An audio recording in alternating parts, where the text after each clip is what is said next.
मैं इस थॉट के साथ आज की मीटिंग स्टार्ट करना चाहती हूँ कि आज पूरे दिन जो सेशंस हुए और पिछले 2-3 दिन से मतलब एक बात की रियलाइजेशन हो रही है और बार बार ये बात बुरी भी लग रही है कि सबसे ज़्यादा नुकसान जो बीमारी करती है दुनिया में, सबसे ज़्यादा नुकसान जो बीमारी करती है, मतलब और कोई भी बीमारी जैसे कैंसर है इतना ज़्यादा नुकसान नहीं करती, घर का, फैमिली का, टाइम का। सबसे ज़्यादा जो नुकसान करती है वो दिमागी बीमारी करती है, सबसे ज़्यादा नुकसान। बाकी बीमारी, हर बीमारी तकलीफ़दायक होती है, फैमिली को परेशानी होती है, लॉसेस होते हैं, बट ये दिमागी बीमारी एक ऐसी बीमारी है जो हर चीज़ को, शरीर को, ज़िंदगी को, रिश्तों को, टाइम को, इज़्ज़त को, हर चीज़ को ख़त्म कर देती है। पर फिर भी हम तभी डरते हैं या तभी हम होश में आते हैं, तभी हम मानते हैं जब बॉडी का कोई और हिस्सा डैमेज हो जाता है। अब कुछ फैमिलीज़ को हम बड़े दिनों से, महीनों से, और 1-2 फैमिली को तो सालों से समझा रहे थे कि देखो एक स्टेज आ जाएगा फिर हम इलाज नहीं कर पाएंगे। मगर जब तक वो स्टेज नहीं आया ना कि उनको बोलना पड़ा now you have to shift in emergency, जब तक उनको वो एंडोस्कोपी नहीं दिखी, उनको वो स्कैन नहीं दिखा, उनको जब तक वो रिपोर्ट नहीं दिखी ना कि देखो ये हाल हो गया, अब हम आपको दवाई नहीं दे सकते, अब आप दूसरे हॉस्पिटल में जाइए, तब तक उन्होंने उस चीज़ को सीरियसली नहीं लिया था। पर जैसे ही बाकी ऑर्गन्स की बात आती है, जैसे लिवर, किडनी, पैनक्रियाज, अब आपका हार्ट फेल होने वाला है, अब तो आपको हार्ट की तकलीफ भी हो सकती है, आपका ESR बढ़ा हुआ है, आपका सांस लेने में प्रॉब्लम हो रही है, तब जाके हम मतलब इस चीज़ को सीरियसली लेते हैं। पिछले 2-3 दिन से यही हो रहा है और हमारे पास वही पेशेंट आ रहे हैं जिनको हमें मना करना पड़ रहा है या शिफ्ट करना पड़ रहा है। तो इसी बात से मतलब क्योंकि 2-3 दिन से यही चल रहा है और अभी भी हमने एक पेशेंट को इमरजेंसी में शिफ्ट करना पड़ा हमें, और हम उनको 2-3 दिन से कह रहे थे, और लेकिन वो इस चीज़ को सीरियस नहीं लेते थे कि ये ब्रेन डिसऑर्डर है, ब्रेन में फ़र्क है, तो वो बड़ा आराम से कैजुअली सुनते थे। बट जैसे ही लिवर की रिपोर्ट आई तो मतलब पूरा पैनिक हो गया। मतलब ये सिर्फ उनके साथ नहीं, हम सबके साथ होता है, क्योंकि इस चीज़ को हम बीमारी के दायरे में देखते नहीं, इस चीज़ को हम सीरियसली देखते नहीं कि दिमाग ख़राब होना भी बीमारी हो सकती है, कि दिमाग ख़राब होना इतना नुकसानदायक हो सकता है। We don't see it like that. पर जब हमें बाकी शरीर के साइन दिखते हैं ना कि खून आ गया या अंदर ब्लीडिंग शुरू हो गई, लिवर में पानी भर गया, तब जाके हम एकदम डर कर ना एक्शन लेते हैं। जबकि जो जड़ है, जैसे कि आप डिस्कस कर रहे थे, जबकि जो जड़ है वो ब्रेन डिसऑर्डर है, फोकस हमारा लिवर है मगर ब्रेन डिसऑर्डर है। तो ये आप सबसे रिक्वेस्ट है कि जो दिन रात हम समझाते रहते हैं, यहाँ पे शेयरिंग करते हैं, जो फैमिलीज़ ठीक हुई हैं वो अपनी शेयरिंग करते हैं कि जब बोला जाता है कि दिमागी बीमारी है तो उसको उतना ही सीरियसली लेना चाहिए जितना हम बाकी क्रॉनिक इलनेसेस को लेते हैं। जैसे हम कैंसर सुन के घबरा जाते हैं ना, उतना ही खतरनाक ये ब्रेन डिसऑर्डर है, ब्रेन का कैंसर है। और उसमें तो शायद 1% जाता है, इसमें तो पूरी की पूरी फैमिली बीमार हो जाती है, आपके रिश्ते, आपके बच्चे, सब कुछ वो हो जाता है। चाहे वो डिप्रेशन का पेशेंट है, चाहे वो नशा करता है, छोटा नशा करता है आपके हिसाब से, बड़ा नशा करता है, मगर ये दिमाग का अस्पताल है और ब्रेन डिसऑर्डर एक बहुत सीरियस चीज़ है। यानी कि जब तक ब्रेन का इलाज नहीं होगा तब तक पर्सन, सिर्फ पर्सन नहीं, पूरा फैमिली शांति में नहीं रह सकती। इसलिए इसको सीरियसली लेना ठीक है। अगर आप, जैसे आपने कहा कि शुक्र है अभी मेरा इतना हाल नहीं है, यस शुक्र है, बिकॉज इसके बाद तो हम आपको हेल्प ही नहीं कर पाएंगे, हम चाहते हुए भी नहीं हेल्प कर पाएंगे, क्योंकि आपको बॉडी वैसे दिमाग हमारा बड़ी देर से हमारी बॉडी सिग्नल दे रही होती है, बट यही प्रॉब्लम है ना। और फैमिली इसमें फंसी रहती है, ये नहीं मानता, पेशेंट नहीं मानता, पेशेंट नहीं समझता, फैमिली इसी में फंसी होती है।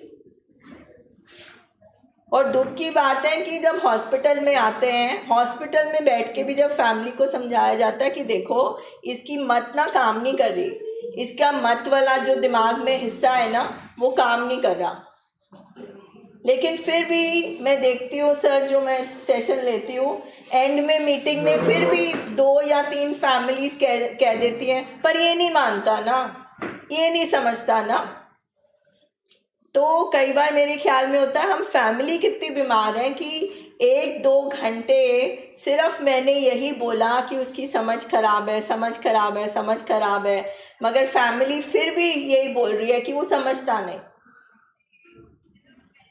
तो जब तक हम ये बात नहीं सुनेंगे ना, मतलब जब तक हम एक्सेप्टेंस नहीं करेंगे कि समझ खराब होना बिल्कुल वैसे ही है जैसे पेट खराब होना, लिवर खराब होना, आंखें खराब हो जाना, हड्डियों की तकलीफ हो जाना। तो समझ खराब जिसकी है उसको समझ नहीं आ सकता, उसके बस की नहीं होती। नहीं तो दुखी तो आप हो, तंग तो आप आए हुए थे, तंग होने के बाद भी आप कुछ नहीं कर पा रहे।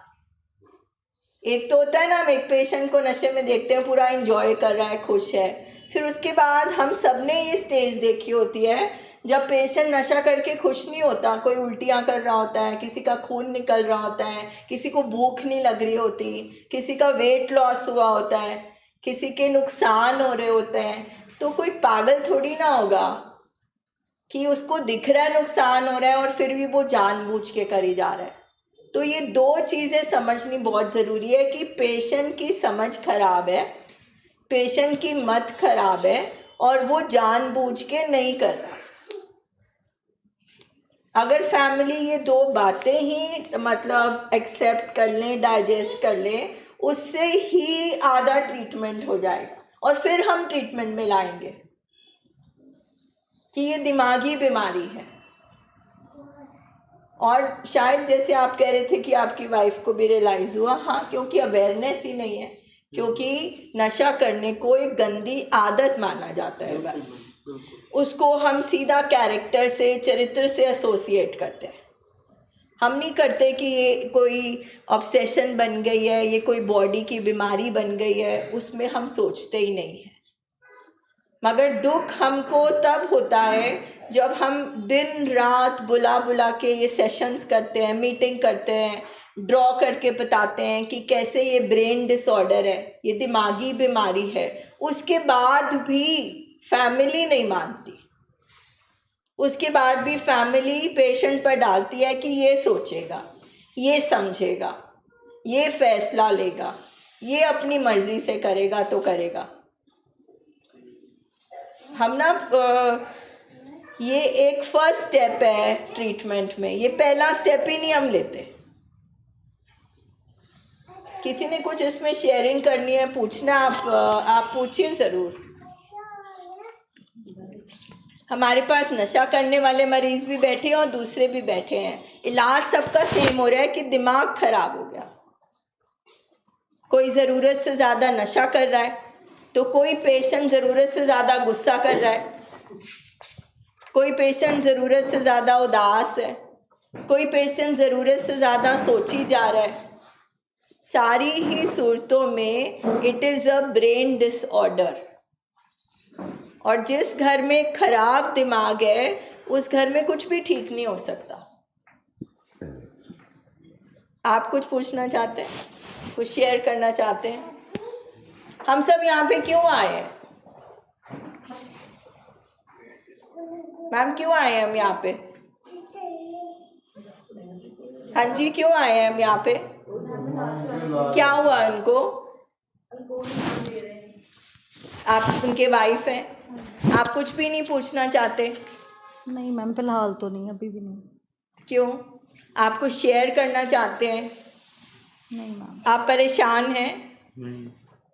नहीं, मैं आपकी वाइफ से पूछ रही हूँ। परेशान तो हूँ मैम। आप दुखी हैं इस चीज़ से? हाँ। क्या आपको लगता है ये जानबूझ के करते हैं? नहीं मैम, जानबूझ के नहीं करता। आपको अब पता लग गया कि ये बीमारी है, तो आप उसमें नहीं जानना चाहेंगे कि इसका इलाज कैसे होता है? हम चाहती हूँ। आपको क्या लगता है हम ये मीटिंग्स में क्यों बुलाते हैं? कि फैमिली को थोड़ा पता लगे कि हाँ ना पेशेंट की प्रॉब्लम क्या है। ठीक है। आपके साथ जो हादसा हुआ, आपको लगता है आपके हस्बैंड ने जानबूझ के करा? आपको लगता है कितनी सीरियस चीज़ है? आप इसमें एंड हो सकती थी आपकी लाइफ इस एक्सीडेंट में। हाँ जी, हो सकती। तो आपको समझ में आती है कि कितना सीरियस है इसका ट्रीटमेंट? हाँ जी मैम, बहुत ज़्यादा सीरियस है। आप मुझे पता अभी इस टाइम आप चोट के साथ बड़े तकलीफ में बैठे हुए हो, हाँ। मगर आपको मिलकर फैमिली को ही इलाज कराना पड़ेगा। पेशेंट अभी ये देख के घबरा ज़रूर हो गया होगा, ठीक है, और शायद इसलिए वो मान भी गया है कि इलाज कराना है। हाँ जी। मगर ये बीमारी इतनी ताकतवर है, इतनी बेरहम है कि वो इस हादसे को भी भुला सकती है। जब तोड़ बचती है ना, जब क्रेविंग होती है, तो ये जो हादसा हुआ है ना, इसको तक को भुला सकती है। इसलिए फैमिलीज को इतना ज़्यादा अवेयर किया जाता है कि आप इतने तगड़े बनो, आप इतने स्ट्रांग बनो कि आप सिर्फ एक ही ऑप्शन रखो पेशेंट के लिए कि ट्रीटमेंट, ट्रीटमेंट और ट्रीटमेंट। क्योंकि ना पेशेंट ने वो जानबूझ के किया है, मगर वो बेबस हो गया इस बीमारी की वजह से। तो ये हादसा उनको हॉस्पिटल ज़रूर ले आया, मगर बीमारी में इतनी शक्ति है कि अगर इसका ट्रीटमेंट नहीं हुआ तो आपके साथ जो हादसा हुआ वो उसको भुला देने में मतलब कामयाब हो जाएगी। क्योंकि पेशेंट के ब्रेन को इस तरह से हाईजैक कर लेती है ये बीमारी। तो जितनी सीरियसली, मैं सर यही शेयर करी थी कि पिछले कुछ दिनों में हमें इमरजेंसी में शिफ्ट करना पड़ रहा है पेशेंट को। मतलब हमें इतना दुख हो रहा है ये कहते हुए अब आपको हम इस हॉस्पिटल में नहीं रख सकते, अब हम आपको इस चीज़ के लिए नहीं ट्रीट कर सकते जब तक आपकी बॉडी स्टेबल नहीं होगी, लिवर स्टेबल नहीं होगा, आपका हार्ट स्टेबल नहीं होगा। और कोई भी बीमारी इतना ज़्यादा नुकसान नहीं करती जितनी दिमागी बीमारी करती है। हर बीमारी से तकलीफ़ होती है, मगर कोई भी ऐसी बीमारी नहीं है जो घर ख़त्म कर देती है, इज़्ज़त ख़त्म कर देती है, सब कुछ ख़त्म कर देती है। तो इसको उतना ही सीरियसली लो जितना आप कैंसर सुन के घबराते हो। ये ब्रेन कैंसर ही है, ये कैंसर से कम नहीं है, बल्कि बहुत सारी चीज़ों में कैंसर से ज़्यादा खतरनाक है। आप कुछ कहना चाह रहे थे? मैं कहना चाहता था कि जैसे पहले समाज एक्सेप्ट नहीं कर रहा था मुझे, तो अभी जब मैं ट्रीटमेंट करवा के वापस जाऊँगा तो समाज एक्सेप्ट करेगा, जैसे ऑफिस के लोग और रिश्तेदार वगैरह। जसवीर सर देना चाहते हैं इसका जवाब। लो जसवीर सर। अगर हम करवाना चाहें तो किस तरीके से करवाएंगे जो पहले नहीं कर रहे थे? ਅਸੈਪਟ ਰਾਜੇ ਸਾਡੇ ਐਕਸ਼ਨਸ ਨੂੰ ਕਰਨਾ ਉਹਨਾਂ ਨੇ। ਅਸੀਂ ਐਕਸ਼ਨ ਕੀ ਕਰਦੇ ਪਏ ਆ, ਸਾਡਾ ਬਿਹੇਵੀਅਰ ਕੀ ਹੈ, ਸਾਡੇ ਕੰਮ ਕੀ ਹੈ, ਸਾਡਾ ਉੱਠਣਾ ਬਹਿਣਾ ਖਲੋਣਾ ਗੱਲ ਕਰਨਾ ਉਹ ਕੀ ਆ, ਉਹਨੂੰ ਅਸੈਪਟ ਕਰਨਗੇ। ਹਾਂ, ਪਰ ਇਸ ਚੀਜ਼ ਨੂੰ ਟਾਈਮ ਲੱਗੇਗਾ। ਕੀ ਹੋਏਗਾ ਤੁਹਾਡੇ ਨਾਲ? ਪਹਿਲੀ ਸ਼ਰਤ ਇਹ ਹੈਗੀ ਆ ਵੀ ਤੁਸੀਂ ਇੱਥੇ ਜਿੰਨਾ ਚਿਰ ਤੁਹਾਨੂੰ ਡਾਕਟਰ ਕਹਿੰਦਾ ਵਾ ਤੁਸੀਂ ਉਸ ਚੀਜ਼ ਨੂੰ ਠੀਕ ਹੋਣ ਵਾਸਤੇ ਕੁਆਲੀਫਾਈ ਕਰਦੇ ਜੇ। ਕੁਆਲੀਫਾਈ ਦਾ ਮਤਲਬ ਵੀ ਤੁਸੀਂ ਇੱਥੇ ਹਫ਼ਤਾ 10 ਦਿਨ ਜਿੰਨਾ ਚਿਰ ਡਾਕਟਰ ਕਹਿੰਦਾ ਤੁਸੀਂ ਇੱਥੇ ਰਹਿੰਦੇ ਜੇ, ਉਸ ਤੋਂ ਬਾਅਦ ਤੁਸੀਂ ਕੁਆਲੀਫਾਈ ਕਰਦੇ ਜੇ ਇਲਾਜ ਵਾਸਤੇ। ਹੁਣ ਤੁਸੀਂ ਕੀ ਕਹੋਗੇ ਵੀ ਕੀ ਇਹ ਅਸੀਂ ਇਲਾਜ ਨਹੀਂ ਕਰਾ ਰਹੇ? ਇਲਾਜ ਕਰਾ ਤੇ ਰਹੇ ਹਾਂ। ਆਪਾਂ ਹਫ਼ਤਾ ਲਾ ਤੇ ਦਿੱਤਾ, 7 ਦਿਨ ਕਿਹਾ ਸੀ, 7 ਦਿਨ ਲਾ ਲਏ। 7 ਦਿਨ ਰਹਿਣ ਦਾ ਮਤਲਬ ਇਹ ਆ ਵੀ ਤੁਸੀਂ ਹੁਣ ਇਲਾਜ ਵਾਸਤੇ ਕੁਆਲੀਫਾਈ ਕਰ ਲਿਆ। ਹੁਣ ਤੁਹਾਡਾ ਇਲਾਜ ਹੋਣਾ ਸ਼ੁਰੂ ਹੋਊਗਾ। ਗੱਲ ਸਮਝਦੇ ਪਏ ਨੇ? ਹਾਂ, ਬਾਕੀ ਤੁਹਾਡਾ ਡਿਪਾਰਟਮੈਂਟ ਇਹੋ ਜਿਹਾ ਵਾ, ਬਾਕੀ ਸਾਰੇ ਡਿਪਾਰਟਮੈਂਟਾਂ ਵਿੱਚ ਹੀ, ਕਿਉਂਕਿ ਸਾਡਾ ਹਰ ਡਿਪਾਰਟਮੈਂਟ ਵਿੱਚ 10% ਲੋਕੀ ਮਤਲਬ ਕਿ ਸਾਡੇ ਵਰਗੇ 10% ਜਿਹੜਾ ਮਰਜ਼ੀ ਡਿਪਾਰਟਮੈਂਟ ਲਓ, ਐਂਡ ਇਹ 10% ਲੋਕੀ ਦਿਮਾਗੀ ਤੌਰ 'ਤੇ ਬਿਮਾਰ ਹੁੰਦੇ। ਹੁਣ ਕੀ ਹੋਊਗਾ, ਮੇਰੇ ਨਾਲ ਕੀ ਹੋਇਆ ਸੀ, ਮਤਲਬ ਕਿ ਪਹਿਲਾਂ ਲੋਕੀ ਤੁਹਾਨੂੰ ਨਾ ਮਤਲਬ ਕਿ ਪਹਿਲਾਂ ਟਾਊਂਟ ਕਰਨਗੇ, ਐਡੀ ਛੇਤੀ ਇੱਜ਼ਤ ਨਹੀਂ ਬਣਦੀ ਤੁਹਾਡੀ, ਕਿਉਂਕਿ ਇਹਨੂੰ ਗਾਉਂਦਿਆਂ ਰੈਪੂਟੇਸ਼ਨ ਗਾਉਂਦਿਆਂ ਤੁਹਾਨੂੰ ਤਕਰੀਬਨ 5-7 ਸਾਲ ਲੱਗੇ ਹੀ ਹਨ, ਠੀਕ ਹੈ ਨਾ। ਅਤੇ ਉਹਨੂੰ ਦੁਬਾਰਾ ਰੀਗੇਨ ਕਰਨ ਵਾਸਤੇ, ਰਿਕਵਰ ਕਰਨ ਵਾਸਤੇ, ਇਸੇ ਕਰਕੇ ਰਿਕਵਰੀ ਕਹਿੰਦੇ, ਰਿਕਵਰੀ ਵੀ ਤੁਹਾਡੀ ਜਿਹੜੀ ਚੀਜ਼ ਚਲੇਗੀ ਆ ਨਾ ਉਹ ਵਾਪਸ ਤੁਹਾਨੂੰ ਜ਼ਿੰਦਗੀ 'ਚ ਮਿਲਣੀ ਆ, ਤੁਸੀਂ ਉਹ ਚੀਜ਼ਾਂ ਵਾਪਸ ਜ਼ਿੰਦਗੀ ਲੈਣੀ ਆ। ਸਿਹਤ ਐਂਡ ਰੈਪੂਟੇਸ਼ਨ, ਰਿਸ਼ਤੇ, ਪੈਸਾ, ਇਹ ਸਭ ਚੀਜ਼ਾਂ ਤੁਸੀਂ ਵਾਪਸ ਲੈਣੀਆਂ, ਇਹਨੂੰ ਇਲਾਜ ਕਹਿੰਦੇ ਆ। ਪਰ ਉਹ ਵਾਪਸ ਕਿਸ ਤਰ੍ਹਾਂ ਲੈਣੀਆਂ ਵਾ, ਇਹਦੇ ਵਾਸਤੇ ਸਕਿੱਲ ਸਿੱਖਣੇ ਪੈਣਗੇ। ਅਤੇ ਜੇ ਅਸੀਂ ਪੁਰਾਣੇ ਤੌਰ ਤਰੀਕੇ ਨਾਲ, ਪੁਰਾਣੇ ਆਪਣੇ ਕਾਮਨ ਸੈਂਸ ਨਾਲ ਉਹਦੇ ਵਿੱਚ ਰਹੇ, ਤਾਂ ਫਿਰ ਆਪਾਂ ਬਿਮਾਰ ਤੇ ਬਿਮਾਰ ਰਹੇ, ਠੀਕ ਹੈ। ਸਭ ਤੋਂ ਪਹਿਲਾਂ ਤੁਹਾਨੂੰ ਉਹ ਬੰਦੇ ਘੇਰਨਗੇ ਜਿਹਨਾਂ ਨਾਲ ਤੁਸੀਂ ਨਸ਼ਾ ਕਰਦੇ ਸੀ, ਸਭ ਤੋਂ ਪਹਿਲਾਂ ਚੀਜ਼ ਹੋਏਗੀ ਤੁਹਾਡੀ, ਕਿਉਂਕਿ ਤੁਹਾਡੇ ਅੰਦਰ ਵੀ ਇੱਕ ਗੱਲ ਹੋਏਗੀ ਵੀ ਲੋਕੀ ਮੈਨੂੰ ਬੜਾ ਬੇਇੱਜ਼ਤ ਕਰਦੇ ਰਹੇ ਆ, ਡਿਸਰਿਸਪੈਕਟ ਕਰਦੇ ਰਹੇ। ਹੁਣ ਮੈਂ ਨਾ ਟੂਰ ਕੱਢ ਕੇ ਨਾ, ਕਿਉਂਕਿ ਮਾੜਾ ਮੋਟਾ ਹਫ਼ਤੇ 10 ਦਿਨ ਇਲਾਜ ਕਰਾ ਕੇ ਨਾ ਮਾੜਾ ਮੋਟਾ ਚਿਹਰਾ ਨਿਕਲ ਆਉਂਦਾ ਬੰਦੇ ਦਾ, ਭੁੱਖ ਲੱਗਣੀ ਸ਼ੁਰੂ ਹੋ ਜਾਂਦੀ ਹੈ, ਨੀਂਦ ਆਉਣੀ ਸ਼ੁਰੂ ਹੋ ਜਾਂਦੀ ਆ, ਥੋੜ੍ਹਾ ਜਿਹਾ ਬੰਦਾ ਜਿਹੜਾ ਬਹੁਤਾ ਡਿਸਕੰਫਰਟ ਹੁੰਦਾ ਨਾ, ਥੋੜ੍ਹਾ ਜਿਹਾ ਕੰਫਰਟ ਜਿਹਾ ਮਹਿਸੂਸ ਕਰਦਾ। ਫਿਰ ਬੰਦਾ ਉਹਨਾਂ ਬੰਦਿਆਂ 'ਚ ਜਾਂਦਾ ਅਤੇ ਜਾ ਕੇ ਦੱਸਣਾ ਚਾਹੁੰਦਾ ਵੀ ਦੇਖੋ ਮੈਂ ਹੁਣ ਰਿਕਵਰ ਹੋ ਗਿਆ, ਠੀਕ ਹੋ ਗਿਆ, ਹਾਂ ਹੁਣ ਮੈਂ ਠੀਕ ਹੋ ਗਿਆ। ਠੀਕ ਨਹੀਂ ਹੋ ਗਿਆ, ਹੁਣ ਮੈਂ ਨਸ਼ਾ ਛੱਡਿਆ ਜੀ। ਬੰਦਾ ਢੁੱਕ ਕੇ ਉਹਨਾਂ ਬੰਦਿਆਂ ਕੋਲ ਜਾ ਕੇ ਬਹਿੰਦਾ ਐਂਡ ਉਹਨਾਂ ਨੂੰ ਜਾ ਕੇ ਸਮਝਾਊਗਾ, ਮੈਂ ਜੋ ਕਰਦਾ ਰਿਹਾ ਸਮਝਾਊਗਾ, ਵੇਖੋ ਛੱਡੋ ਤੁਸੀਂ ਇਹਦੇ ਵਿੱਚ ਕੁੱਖ ਨਹੀਂ ਰੱਖਿਆ, ਇਹਦਾ ਲਿਵਰ ਖਰਾਬ ਹੋ ਜਾਂਦਾ, ਇਹਦਾ ਰਿਸ਼ਤੇ ਖਰਾਬ ਹੋ ਜਾਂਦੇ ਆ, ਮੈਂ ਦੇਖੋ ਇਲਾਜ ਕਰਾਇਆ ਅਤੇ ਤੁਸੀਂ ਵੀ ਉੱਥੇ ਇਲਾਜ ਕਰਵਾਉਣ ਜਾਓ, ਠੀਕ ਹੈ। ਉਹਦੇ ਵਿੱਚੋਂ ਬਹੁਤ ਘੱਟ ਲੋਕੀ ਤੁਹਾਡੀ ਗੱਲ ਸੁਣਨਗੇ। ਫਿਰ ਆਪਾਂ ਇਸ ਚੀਜ਼ ਨੂੰ ਜਸਟੀਫਾਈ ਕਰਾਂਗੇ ਵੀ ਲੋਕੀ ਮੇਰੀ ਗੱਲ ਨਹੀਂ ਸੁਣਦੇ ਪਏ, ਮੈਂ ਭਲੇ ਦਾ ਕੰਮ ਕਰਦਾ ਪਿਆ, ਠੀਕ ਹੈ। ਤਾਂ ਉੱਤੋਂ ਲੋਕੀ ਤੁਹਾਡੀਆਂ ਗੱਲਾਂ ਸੁਣਦੇ ਹੋਣਗੇ, ਵਿੱਚੋਂ ਤੁਹਾਨੂੰ ਮਜ਼ਾਕ ਕਰਦੇ ਹੋਣਗੇ ਵੀ ਕੋਈ ਗੱਲ ਨਹੀਂ, ਇਹ ਕਿਹੜੀ ਬਹੁਤੇ ਦਿਨਾਂ ਦੀ ਗੱਲ ਹੈ।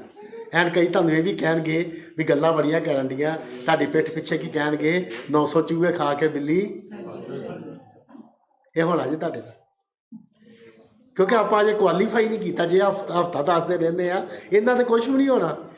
ਹਫ਼ਤਾ 10 ਦਿਨ ਰਹਿ ਕੇ, ਮੈਂ ਗੱਲ ਕਹਿਣ ਲੱਗਾ ਧਿਆਨ ਨਾਲ ਸੁਣਿਆ, ਹਫ਼ਤਾ 10 ਦਿਨ ਰਹਿ ਕੇ ਬੰਦਾ ਨਸ਼ੇ ਵਾਸਤੇ ਦੁਬਾਰਾ ਤਿਆਰ ਹੁੰਦਾ।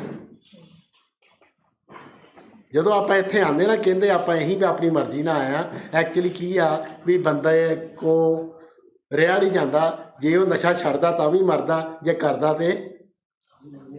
ਤਾਂ ਵੀ ਮਰ ਨਹੀਂ ਪਿਆ, ਠੀਕ ਹੈ। ਫਿਰ ਲੋਕੀ ਪਹਿਲਾਂ ਟਾਊਂਟ ਕਰਨਗੇ ਤੁਹਾਨੂੰ, ਬੜੀਆਂ ਗੱਲਾਂ ਇਹੋ ਜਿਹੀਆਂ ਕਰਨਗੇ। ਫਿਰ ਜਦੋਂ ਥੋੜ੍ਹਾ ਜਿਹਾ ਤੁਹਾਡਾ ਪ੍ਰਭਾਵ ਬਣ ਜਾਏਗਾ, ਫਿਰ ਤੁਹਾਨੂੰ ਪਿੱਠ ਪਿੱਛੇ ਗੱਲਾਂ ਕਰਨਗੇ ਐਂਡ ਕੋਈ ਨਾ ਕੋਈ ਆ ਕੇ ਤੁਹਾਨੂੰ ਉਹ ਗੱਲ ਦੱਸ ਦੇਗਾ ਵੀ ਤੈਨੂੰ ਉਹ ਆ ਕਹਿਣ ਡਿਆ। ਫਿਰ ਬੰਦਾ ਜਾ ਕੇ ਉਹਨੂੰ ਡਿਫੈਂਡ ਕਰਦਾ, ਉਹਨਾਂ ਨੂੰ ਜਾ ਕੇ ਕਹਿੰਦਾ ਕਦੋਂ ਇਹ, ਮੈਂ ਤਾਂ ਛੱਡੀ ਆ, ਮੈਂ ਤਾਂ ਛੱਡਿਆ ਵਾ। ਫਿਰ ਤੁਸੀਂ ਫਿਰ ਜਿਹੜੀ ਗੱਲ ਤੁਸੀਂ ਕਹੀ ਲੋਕੀ ਪ੍ਰੂਵ ਨਹੀਂ ਐਡੀ ਛੇਤੀ ਨਹੀਂ ਕਰਨਗੇ, ਨਹੀਂ ਕਰਨਗੇ। ਸਗੋਂ ਮੈਨੂੰ ਵੀ ਇਸ ਤਰ੍ਹਾਂ ਮੇਰਾ ਤਜਰਬਾ ਕਹਿੰਦਾ, ਜਿਹੜੇ ਤੁਹਾਡੇ ਨਾਲ ਕਰਦੇ ਆ ਨਾ, ਉਹਨਾਂ ਦੀ ਜਾਨ ਨਿਕਲ ਜਾਣੀ ਹੈ, ਕਿਉਂਕਿ ਤੁਸੀਂ ਕਿਸੇ ਨਾ ਕਿਸੇ ਤਰੀਕੇ ਉਹਨਾਂ ਨਾਲ ਬਹਿ ਕੇ ਕੀਤਾ। ਅਤੇ ਜਿਹੜਾ ਬੰਦਾ ਨਸ਼ਾ ਕਰਦਾ ਨਾ ਅਤੇ ਉਹਦੇ ਨਾਲ ਦਾ ਛੱਡ ਆਉਂਦਾ ਨਾ, ਉਹਦੀ ਬੜੀ ਜਾਨ ਨਿਕਲਦੀ ਹੈ। ਉਹ ਕਹਿੰਦਾ ਕਿਸੇ ਤਰੀਕੇ ਇਹਨੂੰ ਮੈਂ ਦੁਬਾਰਾ ਲਾਵਾਂ। ਹੁਣ ਇਸ ਚੀਜ਼ ਵਾਸਤੇ ਸਕਿੱਲ ਸਿੱਖਣੇ ਪੈਣੇ ਆ, ਕਿਉਂਕਿ ਸਾਡੇ ਕੋਲ ਸਕਿੱਲ ਹੈ ਨਹੀਂ ਹੈ।